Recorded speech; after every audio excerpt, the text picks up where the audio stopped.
An entitled Karen gets dragged out of the park I worked at after she attacked me when I told her to wear a life vest if she's going out on the water, resulting in one of the funniest public freakouts I've ever seen in my life because this lady absolutely deserved it. Welcome back to Am I the Jerk, where the secondhand cringe is potent and very available for everybody to watch, because the Karen in this first story has got guts that I truly will never understand. So get ready for this first one, it is something else. Subscribe to Am I the Jerk if you haven't already, and click the bell to turn on notifications. Let's get started. Okay, so I work as a medical responder at a park, and aside from responding to an injured or missing person, we typically tell people the rules if they are breaking it. For example, no charcoal fires during fire season and stuff like that. And by the way, we do this as a courtesy before the rangers come and find them and pour water on their fire. Now, one shift, I was at the beach and I saw 3 people on a subboard without a life jacket. So I waved them over and I said the following: "Hey guys, just wanted to let you know that you will need to either wear a life jacket or have it strapped to the board itself to be out here. I just don't want you guys to get fined by our rangers." Now, most people are very considerate and are like, "Oh, okay, that makes sense," which is what I expected from these people. Well, 2 of her friends were like, "Oh, thanks for letting us know," and pulled the board out of the water. But the third one must have had something personal against me because she started screaming with her entire lung capacity. She yelled at me to see the exact law that required them to wear a jacket, which I showed her on my phone on the government website, but even that wasn't enough. She then said it must be racially or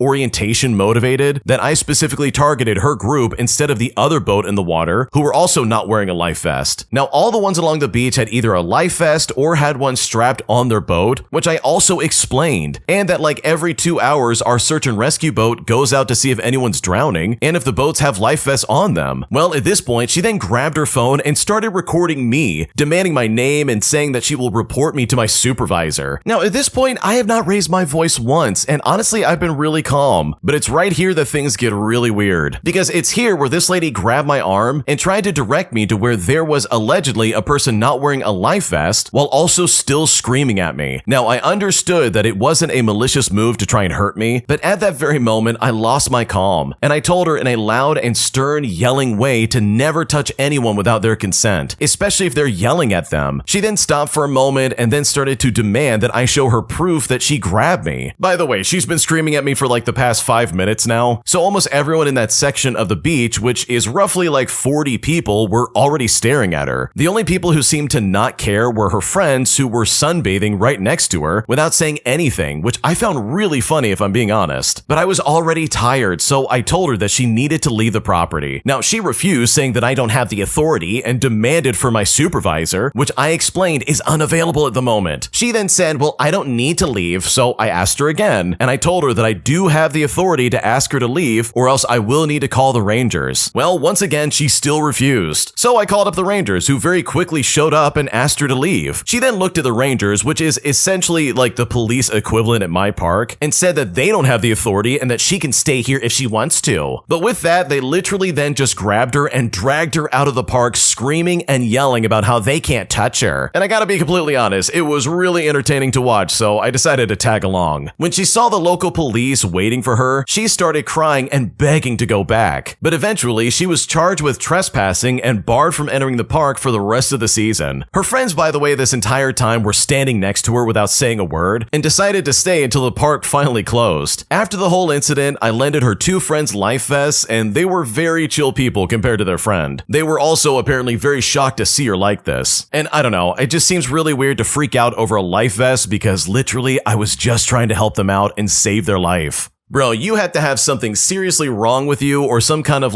emotional trauma you refuse to get fixed to not only sit there and be like, "You can't tell me what to do," to someone who probably has a name badge and an outfit that says, "Yes, I can tell you what to do," over not wearing a vest when you're going out on the water. Dude, they're just doing their job. What's the problem here? Why not just follow the rules and enjoy your time? Why do you have to go against the grain for literally no reason? And honestly, this all comes down to the fact that this lady grabbed the original poster's arm, which, by the way, that is never a good idea. Don't ever touch people like that without their permission. You can't do that to someone. Especially in the country where I come from. That's immediate "Oh yeah, you assaulted me," which is not okay. You can't do that to somebody. The Karen in this story easily could have been "Oh, look over there, they don't have life vests," which would have been wildly more appropriate than grabbing her by the arm and being "Look over here." It's dude, I don't know you like that. Don't grab my arm. Are you crazy? So personally, I love the fact that she got dragged out by the rangers because yeah, those guys can absolutely drag you out of the park. And if anything, this is hopefully a very hard lesson she's gonna learn that no, you can't treat people like that. Just because you get away with that kind of crap at home doesn't mean it's gonna work in public. And also, I bet this is probably that third wheel friend that like came along on this trip that the other two girls were like, man, we don't like her and we're gonna stick around and like enjoy the park. Because the fact that they stayed is hilarious and it shows exactly where their loyalty lies. If you like Am I the Jerk and what we're doing over here, please check out Am I the Genius. It's going to be linked down below in the description. Just click and go ahead and subscribe to them. And also, if you have your own stories you want to submit, go to AmITheJerk.com/submit if you want to submit your own stories. We're reading them all the time and we're picking out the best ones, so trust me, we would love to hear what you have to say. Today, I got some petty revenge on a guy who literally almost caused an accident at a stop sign in my neighborhood. And it honestly felt great because this guy was being incredibly neglectful on the road and it was completely unacceptable. Here's what happened. Okay, to start things off, this really was just a normal day. So I arrived first at the stop sign in my neighborhood, which was well before the guy on my right with no one coming at me from the third direction. So I proceed through the intersection after stopping since I was the first to arrive at the three-way stop. Well, all of a sudden, the guy on my right turns into my path like he has the right of way and no stop sign, which yeah, as you can tell, neither of those things were true at all. I then had to slam on the brakes to avoid T-boning his driver's door as he's whipping in front of me in his work truck. When he heard my horn, he finally looked up from his phone and gave me a surprised Pikachu face. He was just too busy to pay attention to road signs and other vehicles in his way. One of those attitudes of like, oh, don't you know who I am? Well, my chance for petty revenge presented itself a few days later as guess who pulls into my place while I'm working outside?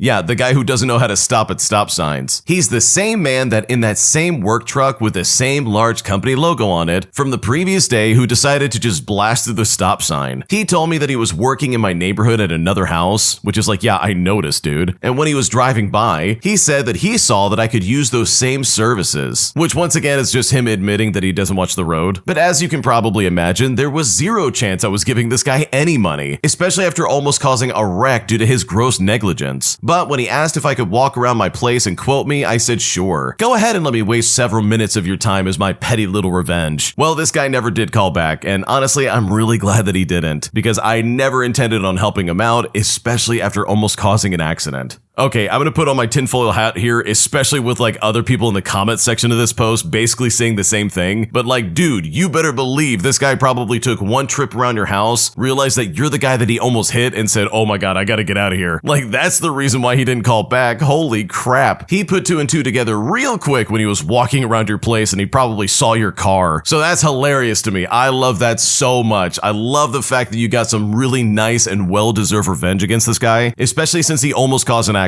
Like, there's just no excuse for that. So yeah, this is some great energy and hopefully he learned his lesson. Am I the jerk for removing a trail camera on my property that my neighbor put up? Because apparently they'd been hunting on our property for like almost 5 years now, but the camera they set up is in the middle of our property pointed towards our house, which honestly just kind of made me feel weird and I just didn't like it. Here's what happened. Okay, so my family lives on a rather large piece of land, considering the fact that we live in a neighborhood with a homeowners association. Well, recently we decided to chop down a ton of trees to make room for our growing family. The remodel's almost done, so we decided to explore the remaining woods when I found a trail camera in the dead center of my property. Back during COVID days, a fellow neighbor asked if his kids could hunt in the back portion of our property and put a trail camera out. My husband brought this up, but he was under the impression that their camera was closer to their property and facing their property. This agreement, by the way, was also like 5 years ago, so we didn't really think they would still be using our property. Well, anyways, I took the camera down and inserted the SD card into my computer, and it's here that I found images of my neighbor and his kids recently dated. But after I did this, my husband is now insanely mad at me for removing the camera and said I was creating unnecessary drama between neighbors. He wouldn't even speak to me for the rest of the afternoon. But for me, I felt like it was on my property, so I have a right to see who it belongs to. I didn't break the camera or anything like that. I just turned it off and removed the SD card to try and see who it belonged to. So seriously, am I the jerk for doing so? Because this honestly is incredibly frustrating. Bro, there's no way you're the jerk here. They literally put a camera on your property. In fact, they put it back there, what, 5 years ago? Like, what are we talking about? In my opinion, any kind of verbal agreement, if anything, especially with like neighbors, that's gonna last 1 year before I check in and be like, hey, you can't do this anymore. So in my opinion, 5 years is long enough, and it's like, dude, I don't want a camera out in my backyard, especially not when it's like pointed towards my house. I don't know, that just makes me feel weird. So no, you're not the jerk. If I was in your shoes, I would literally take the camera back and be like, hey, we don't really want you doing this anymore, sorry, and just explain that you gotta find somewhere else to hunt. And that's literally the end of it. Like, you don't need to explain anything further. But hey, that's just my opinion. Like, leave a comment down below. If you really think they should have kept the SD card and like the camera in its place, then please leave a comment. I would love to hear what you have to say about this. My parents are incredibly overbearing with me in university, as they're putting way too much pressure on me to succeed, even though I am practically failing all of my classes. And right now, I really want them to stop hiring me tutors and like really obsessing over my grades, because it's honestly becoming too much and I don't know what to do. Here's what's happening. Okay, I just need to rant because I genuinely don't know what to do right now. For reference, I moved 4 states away to university to avoid this, but honestly, it's getting worse. In high school, my parents were so stressed out about my grade, and in my last year of high school, they would literally sit me down after they came home from work and lecture me about my grades. They would calculate my grades, talk about university, and just the possibilities of me even going to university in the first place. They would do this every day from like, I don't know, 5 o'clock at night until 9 o'clock at night, even though I had chores to do and assignments and homework to finish. When I got into university, my parents weren't happy, but more relieved because they never thought any university would take me. Well, I'm now in university, and my first semester I struggled with. I'm doing a dual degree in engineering and chemistry, and I have lots of courses, labs, and assignments. Like, don't even get me started on practice work. I got a couple of D's and I failed one class because I was really struggling to adjust. Well, when the second semester came around, my parents went all out. They got me tutors, not just for one, but for all of my courses. I understand that they're just trying to help me out, and I am grateful for them trying this way, but I'm taking 7 full courses, and I've got 5+ hours of work every week for each class, not including assignments and labs. And they added like 7 more 1-hour tutoring classes. I end up attending lectures, tutors, and labs from 8 o'clock in the morning until like 9 o'clock at night. And that's not including assignments and reports. So I basically had no time to do any actual practice of my skills. I tried telling them that it was too much and that they need to cut it down to like maybe 2 classes of tutoring at max. But they simply wouldn't listen, saying that this is better this way. And then anytime I would say something about it, they would undermine the difficulty of my classes, saying that all I need to do is just memorize and practice, and that they don't know why it's so difficult for me. Well, my grades didn't improve, and if anything, they got worse. And I'm really just not sure what their reaction's gonna be like now. I don't know, I'm just so tired of them being like this. After every midterm, my dad would call me randomly for an entire week just to calculate my grade over and over again. I honestly want them to stop, but I seriously just don't know how to do it.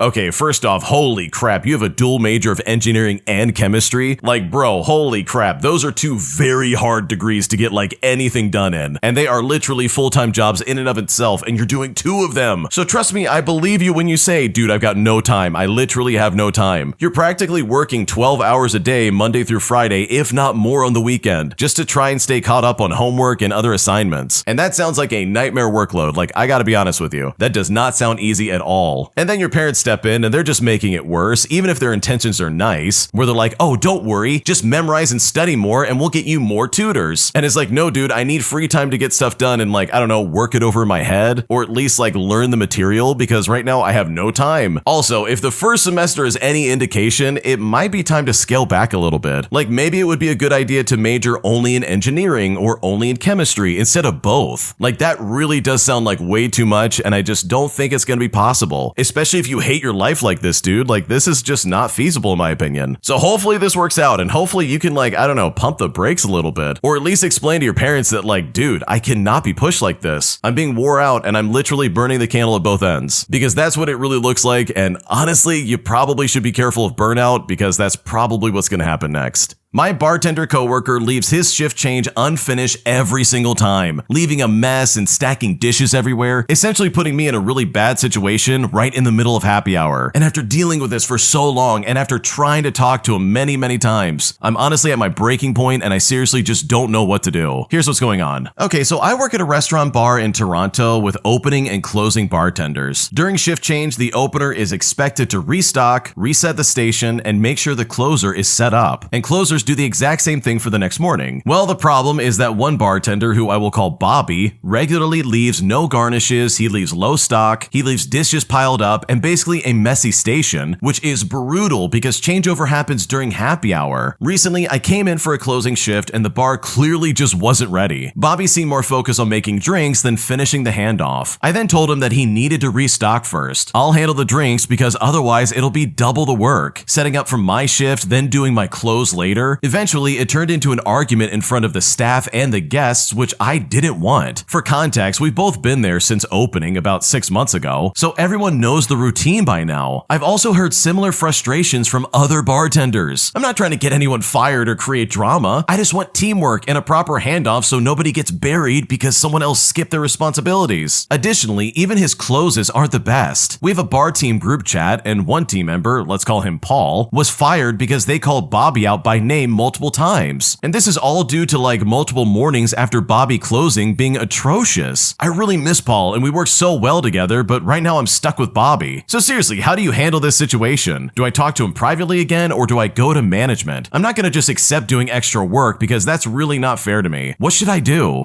Bro, I would take pictures of this and rat this guy out so fast. Like seriously, I would document everything and then go straight to management. You've tried talking to this guy. You've tried to say like, hey, you're making my life miserable. Or at least be like, dude, you gotta restock and make sure I'm set up nicely. But it's still not getting through because guess what? This guy sucks and he doesn't care. He's that piece of crap coworker who doesn't think about the person covering for them next, who literally is just like, whatever, I'm getting out the door, see ya, have fun with happy hour and all these dishes set up. Like, dude, what are we talking about? That is obnoxious. I will say though that someone in the comment section made a really good point about this. They basically said that make sure Bobby isn't like the son of the owner or like a nepotism hire before you complain, because if that's the case, then yeah, you're probably gonna end up like Paul. But if not, then dude, I would absolutely complain to management. This is their job and this is what they need to take care of. And if this guy's literally making it so you can't do your job properly, then yeah, he needs to be punished and corrected pretty much immediately. Am I the jerk for supposedly wasting my mom's food after she tricked me into eating something she knows will make me vomit? Because now she's not talking to me and she's guilt tripping me and honestly treating me like crap. And now I'm really not sure if I made a mistake by turning her food down. Here's what happened. Okay, so last night I had dinner with my parents and my mother shoveled some strange looking stir-fried vegetables onto my plate. Now, just as a bit of context, I'm a very picky eater. I'm not unhealthy by any means, though I used to be mildly anemic when I was younger, but I'm generally very wary of anything I don't recognize, mostly because I physically can't eat stuff I'm not okay with. Like, for example, I will literally throw up immediately. And yes, I've tried to get past that, but it seems to be a mental block for me. Well, naturally, I asked her what the dish was, and she just replied by saying, well, just give it a try first. Now, my mother has a very short temper, and she was just recovering from a fever. So I decided not to test her patience and just took a very small bite of that, and then resumed asking her what it was that I was eating. Now, at first, she evaded the question, then in a playful way commented, well, it wasn't so bad, was it? But I pressed on even further. She then finally answered that it was pineapple, which by the way is not something that I eat. I didn't make a scene and decided just to be silent and let it pass, but she kept needling me about how I ate it perfectly fine when I didn't know what it was. But it's like, yeah, no kidding. The entire problem is me being unable to consume stuff that I'm not okay with. 5 minutes later, she lashed out completely, calling me arrogant for refusing food, as well as selfish and ungrateful. It was then accompanied by a plethora of other names that I'd rather not list. Once they finished dinner, my parents stood up, but my mother forbade me from getting up from the table without finishing what was on my plate. Close to 1 hour and 30 minutes later, I was still seated at the dining table, unable to leave and subject to her furious words. Finally, my father intervened, telling my mother to drop it in a very sensitive way, mind you. But when he said that, she lashed out at him for taking my side. And as you can probably guess, I've always been closer to my father than my mother. He then just silently went away after that and just let it go. Now, eventually, I decided to talk to her about it since she had calmed down just a little bit, but she refused to hear my side of things and told me to go dump the rest in the waste. Then she proceeded to guilt trip me and comment how it's all her fault for cooking for me. Now, I thought we had made up last night just before bed as I had made some small talk with her, but today in the morning, she's still mostly cold and ignored anything I said to her in private. Now, I realize this may come off as callous for many, but my inability to eat food is really not me being a stubborn child. It's something that I'm struggling with and she knows that. So seriously, am I the jerk here? Because I really just don't know what to do. Okay, from the sounds of it, it kind of seems like the original poster might be like a teenager or something like that, because I don't know anybody in their right mind who would sit there willingly and let their parents talk to them like that, especially if they're an adult. Like, I can only speak for myself. Like, there's no way I would ever put up with that. So in that regard, I don't think you're the jerk. I think honestly, this is just like a part of growing up and like maybe experiencing new things. And trust me, I totally understand where you're coming from. I was also a really picky eater early in life. Like, I understand what's going on. So you saying, no, I literally can't eat it because I'll yourself throw up, it sounds like maybe you might need to get some professional help for that. And I think there are options out there for like, I don't know, getting the help that you need to be able to eat food without feeling like you're gonna throw up. Now, does that mean your mom's justified in the way she acted? No, absolutely not, dude. Her reaction to you not wanting to eat pineapple is just completely overblown. And what's even worse about this is the fact that she tried to like, I don't know, rub it in your face about it, where she's like, wow, see, it's not that bad now, is it? Almost like she's trying to one-up you in some way, and like, I don't know, that's so obnoxious. I hate that so much. Also, it's really important to note that talking to this woman about anything is probably pointless. Her having a short fuse and being like, wow, my husband's turning against me. I can't believe you're taking her side. Like, she is a miserable person, and she's clearly taking it out on you and pretty much everybody around her. And so when it comes to like having any kind of conversation, it's honestly pointless. She's not gonna listen. She's not gonna care at all about what you have to say. And if anything, it's just gonna be more fuel for the fire of her being like, oh yeah, I'm gonna use this against you no matter what. I'm not gonna understand your perspective. I'm always right. And if I'm ever proven wrong, then it's your fault. And like, honestly, the faster you realize that, the happier you're gonna be, dude. Because this lady sounds like a miserable piece of crap, and I just don't think anything's gonna make her happy. So no, overall, you're not the jerk. I think you're just young, and I think you're still trying to like figure things out. But for her to try and trick you like that, especially with food that could possibly make you throw up, like that's unacceptable, and that is absolutely not okay. An entitled intern literally walks into my job thinking that he's an executive, essentially throwing away the greatest opportunity he would ever have in a career that he has effectively tanked. Here's how it happened. To start things out, I want to say that a lot of things have changed in my office this year, including almost our entire senior leadership being replaced. I work in a pretty prestigious office, which makes for an amazing starting place for any intern. And speaking of which, along with the leadership change, we got 2 new interns. Both were brought on purely because of their parents. The first one, who we will call Jack, is about my age, in his mid-20s, never went to college, and has no prior experience. He wants to learn, he's humble, he keeps his head down, and he works hard and tries to understand everything around him. The second intern, who we will call Tanner, is a little bit younger and more traditional college-educated hire with some relevant internship experience. On the first day, Tanner walked in with the most stupidly entitled attitude I've ever seen in my life. He's convinced he's an expert when he might be one of the dumbest people I've ever encountered. He bullies Jack with condescending language, constant put-downs, and treats him like an assistant. And he cringe-worthily spends a lot of his time in the office trying to flirt with female colleagues who are blatantly not interested. Also, remarkably enough, he has a long-distance girlfriend. Worst of all is that he reserves the worst behavior for our black and female coworkers. Now, as a literal fetus, he spent weeks trying to boss much more experienced and respected and knowledgeable coworkers around. This eventually culminated in a massive public outburst where he warned a 50-year-old senior lawyer that they were going to have a problem if that's the way you react, after she gently brushed off one of his stupid demands aside in a group chat. Now, generally, they are just ignored, but he was being particularly insistent that day. In contrast, he is respectful to me, doesn't bug me, as I don't really give him the time of day, and hilariously tries to deepen his voice by a whole octave when he talks to me. Now, I'm a guy, I'm white, I'm tall and conventionally good looking. I have a good reputation in my workplace, but I don't have the experience or the seniority of the colleague that he threw a fit at. As soon as I heard about his fit, I texted our boss because the lawyer is a friend of someone I respect. We then chatted and agreed that Tanner's outburst was unacceptable. And this was less of a discussion and more of us coming together and being like, wow, this is absolutely unacceptable. The following day, Tanner received what can only be described as a third butthole. Apparently, he genuinely thought he was an executive, but it was made exceedingly clear to him that he was, in fact, an intern. He's managed to alienate the entire office at this point, and it looks like he's set to be transferred to an office that senior leadership wants to get rid of, essentially throwing away one of the best opportunities he will probably ever have in his life. Oh man, this is really cringy behavior because I can't imagine actually acting like that and thinking you can get away with that. It's like, dude, you have to know you're an intern, right? Like, there's no way you're gonna sit there and be like, oh, I'm in charge. I'm actually an executive and these people are below me. It's like, dude, what are you talking about? Just because you got the job based on nepotism doesn't mean you get to act like an idiot. And now he's essentially guaranteed to get fired and not be able to work there anymore. Like, they're sending him off to his grave. Like, this guy's an idiot. Because I know for a fact when I was an intern at other jobs, I would literally put my head down and work hard. I would do the best that I can and not think twice about it. And not for a second would I ever pretend to be an executive and boss around people who have years of experience on me, because that is a surefire way to eventually get fired. If you like Am I the Jerk, you're probably going to love Am I the Genius. Check it out, link down below in the description. Also, go to amithejerk.com/submit if you would like to submit your own stories. My My insecure neighbor demands that I put a shirt on anytime I mow my lawn in front of his wife. So I decide to get some petty revenge by wearing booty shorts anytime I mow my lawn, while also keeping my shirt off the entire time. Here's how it went down. I'm a 34-year-old male, and I've been in my current neighborhood now for going on 3 years. For all 3 years, on especially hot days, I have always mowed my yard, usually shirtless and in shorts. I feel like this is a fairly normal thing for most men to do, at least from what I've seen in my neighborhood. Well, earlier this year, my neighbors directly across from me, a couple maybe in their high 30s, have become a bit of a problem. The wife works from home and the husband doesn't. And I also work from home, so sometimes I mow during random moments of the day. The wife always makes small talk with me, and we run into each other often when she's doing yard work or on walks around the neighborhood. Well, fast forward to last week, and I was mowing at around 5 o'clock p.m., and I was literally just wrapping up mowing, and his wife was out watering plants, so she came by and we chatted it up. Now, not much later, her husband pulls up, I say hi and we chat a bit longer, and then we go our separate ways. Later that night, I get a random direct message from this man, no idea how he got my info by the way, and he went on this long rant about how I'm a homeowner and I need to cover up when I'm mowing my own yard. Well, I told him to kick rocks and stop being an insecure little jerk. And to top it all off, the next time I mowed my lawn, I ensured that I took it up a notch and wore some revealing shorts to match not wearing a shirt. And sure, it is pretty petty, but you know what? I honestly just don't care. This guy was being a complete moron. Yeah, I love this so much because that guy was being super insecure. He was trying to be like, you need to cover up around my wife. You're being way too revealing. Put a shirt on. And it's like, dude, it's hot outside and you're on your property. It's not against the law and you're literally not bothering anybody. So for him to make this dog whistle complaint of like, oh, you're hitting on my wife, which is really what he was like getting at if you really think about it, like that's crazy and that is so stupid. And the problem here resides literally with the neighbor and nobody else. My job tried to fire me for breaking a policy that I never signed up for. So I got revenge by literally reporting them and getting their license pulled. Here's what happened. So I used to work at a shop that sold alcohol among other things. It wasn't the worst job, but management was sloppy. There was no proper training, barely any oversight, and definitely no paperwork confirming we had been taught the legal stuff like checking ID properly. One day I was suddenly called in and sacked for a breach of company policy because I supposedly didn't follow the ID check process correctly. But the twist in the story is that I'd never been properly trained. Not once. Not on paper, not in person. They had nothing to show I ever even saw the policy. I asked for proof and they simply couldn't provide it because it didn't exist. So I left quietly and professionally, and then I reported them to the proper licensing authority. It turns out selling alcohol without ensuring staff are trained in ID checks is a serious breach, especially if you can't prove the training ever happened. Well, as a result, their license to sell alcohol was completely gone, and now they can't sell booze at all. I'm also seeking compensation because getting fired over a rule you were never taught isn't just shady, it's super illegal. They really tried to play with me, and as a result, ruined their business in the process. Yeah, this is one of those situations where they literally try to catch you on something that they themselves have not trained you on. So in my mind, this is a great example of yes, you absolutely should report people, especially if they're trying to do you wrong in some way that is absolutely unacceptable. My sister-in-law and her family are staying with me until June 15th, and right now she's demanding that I stop eating ice cream every night as it's disturbing her daughter and causing a lot of problems for her and her husband. But I told her no, as this is something I've done for a while and I simply want to have it after my meal. And as a result, I'm starting to think I might be the jerk and I just now don't know what to do. Here's what's going on. Okay, so most nights after dinner, I eat a small ice cream cone. It's literally just the little Joy mini cups with a tiny little scoop of ice cream. Maybe a big scoop if I'm having a rough day, but that's kind of rare. I don't drink alcohol or smoke the herb or do anything fun, so this is my one thing I do for myself. My brother and his wife and daughter are staying with me for a few weeks. They'll be gone by June 15th, and I'm happy to have them here. Usually we'll eat dinner together and then go our separate ways for the evening. They watch a lot of TV, so they're usually all in the living room watching. Now, I've been eating my little cone, but my sister-in-law approached me and asked me if I could stop. She said that my niece is starting to ask why she doesn't have an ice cream cone, and that obviously she was lied to by my sister-in-law when she told her ice cream is a sometimes food. Well, I said that I wasn't going to stop, but I could wait until she was in bed. I figured that was a good compromise, and I do get that she's trying to raise her little girl to have a healthy relationship with food, but waiting until she was in bed didn't work because she came into the kitchen multiple times to ask me for some. My sister-in-law was definitely a little incredulous over it and kept saying, "Really? Do you really need to eat ice cream every single day?" or stuff like that. But I responded by saying no, but she also doesn't need to drink a glass of wine every day either. Well, she didn't like this and sighed a bunch and has been visibly annoyed with me ever since then. My brother asked me if I could also just stop to avoid the drama, but I said said I deserve my little treats. So am I the jerk for refusing to like give up my ice cream every night? Because right now I feel like I'm the bad guy and I just don't know what to do. Okay, I think your sister-in-law is being very rude here. I totally understand that she's trying to be like, okay, I don't want my kid having ice cream, but also you could just tell your kid, hey, you're not having ice cream, you need to drop it. Like, it really can be that simple. Sure, the kid's not going to be happy, but guess what? You're a visitor here. This is not your house. And the fact that she wants you to change your behavior before correcting her own kid is just so weird in my opinion. So no, you're not the jerk for choosing to eat ice cream, because at the end of the day, this is your house and you can do whatever you want. Am I the jerk for celebrating my birthday without my main friend group after they rescheduled around babysitters again? Because after dealing with this for so many times, I'm honestly at my breaking point, and I'm seriously so done having to accommodate them, but never getting it the other way around. Here's what's going on. Okay, to start things out, I'm a 26-year-old female and I've been part of this friend group ever since college. We're close, we consistently hang out and have friend game nights. Now the kicker is that I'm the only person in the group without kids. Everyone else is busy raising toddlers and infants. While it seems fair, they've been putting on more and more adults-only events, fancy dinners, wine tastings, and events such as that. And this is great, right? Well, actually no. The adults-only events are literally during times that I'm working my restaurant shifts in the evenings or the weekends, because those are the times their babysitters are available. I've expressed multiple times that it would be great to have daytime events or meetups during the week to do things, since my schedule is very flexible during the day. But they always just say, oh, we'll try for that next time, but it just never happens. But last month was the final straw. My birthday fell on a Sunday, and I asked them if we could do a celebration during the last day since I was working that night, and they agreed. Then the day before my celebration, the group chat exploded, stating that they were actually now changing it to an evening event because apparently Sarah's babysitter canceled, but they can do 7 p.m. instead. Now at this point, I was so done. So I made my own plans for my birthday with my coworkers, who were able to show up and post pictures on social media of all of us having the best time at brunch, as well as escaping an escape room. Now my original friend group is hurt, stating that I didn't even tell them that we changed the plans. They are now calling me petty, that I should understand that finding childcare is hard, but I'm over being the only one who is expected to accommodate everyone else 100% of the time. I also think my job counts as an adult responsibility too, and I shouldn't have to miss my own birthday for their babysitter problems. So am I the jerk here? Because right now I don't know what to do. Dude, this is so annoying. Okay, you mean to tell me that because Sarah's babysitter canceled, that means the entire event has to be switched around? It's like, no, that means Sarah's not going. That doesn't mean your birthday party is going to be rescheduled. Like, what's going on right now? That's so stupid. So no, I don't blame you for being like, listen, I'm not going to do this anymore. Things always get changed at my expense and I'm sick of dealing with it. Because it really does, in my opinion, just from the outside looking in, seem like you're the third wheel of the friend group, and that really sucks. And that is something you do not deserve in the slightest. Am I the jerk for posting screenshots of my sister-in-law's text messages online that literally make her look bad, as she was demanding things out of me and my wife that were completely absurd? Here's how it all went down. I'm a 29-year-old female and my wife had our son 6 days ago. The pregnancy was complicated and they had twin-to-twin transfusion syndrome, which resulted in them coming early. They're currently in the neonatal unit and my wife and I are practically living there so we can spend time with our boys. My brother and his wife got married 2 days ago and I didn't want to leave my sons or my wife, so I missed the wedding. Though I did send them their gift from us and a text wishing them a fantastic day, and I thought nothing more of it. Well, yesterday I got a text from my new sister-in-law explaining that because my wife and I missed the wedding, she would need us to send her $140 for our plates of food. I asked her if she was joking, and she told me that she could understand why my wife couldn't go as she had to stay in the hospital, but that apparently I wasn't the one who gave birth, so I could have went and saved 2 plates of food from going to waste. Well, I told her that she was being ridiculous, and I asked if my brother was aware that she was asking his sister for money for food. Well, she just brushed that off and said that weddings were expensive, and she had tried to recoup her losses, and this should be between us as women to women. Now, between this and her thinking that I should have gone anyways, I will admit that I lost my temper, and at this point, I ended up taking screenshots of the conversation and posting it on Facebook. Well, this shocked several people in the family, and she must have gotten bombarded with messages as she told me to take it down, as I was making her look bad and that people were taking it out of context and thinking that she was some kind of villain. My brother called me and told me not to worry about the money and that it was stupid to expect us to pay for the plates, but he did ask me to take the post down and that he would handle it. I mean, he seemed kind of shocked by her even asking about this in the first place. So seriously, did I go too far? My wife is mostly upset by our sister-in-law's comments about how I wasn't the one who gave birth, as if this makes me any less of their mother. Maybe I should have handled it better, but I will admit at the the time I wasn't thinking very clearly. What should I do? Okay, first off, I don't blame you for putting that post up on Facebook, but also I think this really should have gone to your brother first. If anything, I would send it to the brother and be like, look, do you want to take care of this or do I need to escalate it? Because what this lady asked of you is crazy. Who cares if you're not the person that gave birth? You're trying to be there for your kids and your wife. Seriously, your sister-in-law's being so ignorant and callous. It is super uncalled for and just so tone deaf. So no, overall, I don't think you're the jerk. I think this could have been handled more privately, but also I think your sister-in-law will think twice before she tries anything like this again, because her reputation has pretty much been shot for probably the next 10 years, which by the way is her own fault and nobody else's. Am I the jerk for canceling a trip all because my friend not only can't afford it, but was also expecting me to pay for everything? Here's what happened. Okay, so I have a close friend who has always been asking me for months to go to LA for a fun summer trip. Now, we live about 8 hours away, so I kind of just assumed that we would fly there. And the other day when she brought it up, I told her that we should probably book our flight soon. And when I said that, she looked really confused and told me how she couldn't afford plane tickets and that she wanted to drive there. Now, I was sort of confused because if she can't afford a $150 plane ticket, how was she planning to pay for the activities and places that she wanted to go? Namely jet skiing and shopping and going to the clubs, which by the way, all of that's going to add up really quickly. She also doesn't have her license, which means I would have to do all the driving, which would be really hard as I have bad back issues and driving for so long would be really painful. She just kind of laughed and said that since I have money, she assumed I would pay for a majority of her expenses. When she said this, I was shocked, because why would she assume I would pay for her expenses without even asking? I have no problem covering something like drinks or ice cream, but to assume I would pay for everything by myself except for the hotel, that was truly shocking, especially when we had previously agreed to split the hotel 50-50. Well, I told her that this trip was her idea, and she shouldn't have asked me to go if she was expecting me to pay for everything. She's now upset and complaining about how it's unfair since I can afford to pay for her, but I really just don't see it that way. So am I the jerk in this situation? Because right now I'm incredibly frustrated. Oh my gosh, no, you are not the jerk at all. Your close friend is clearly not that close if she thought she could just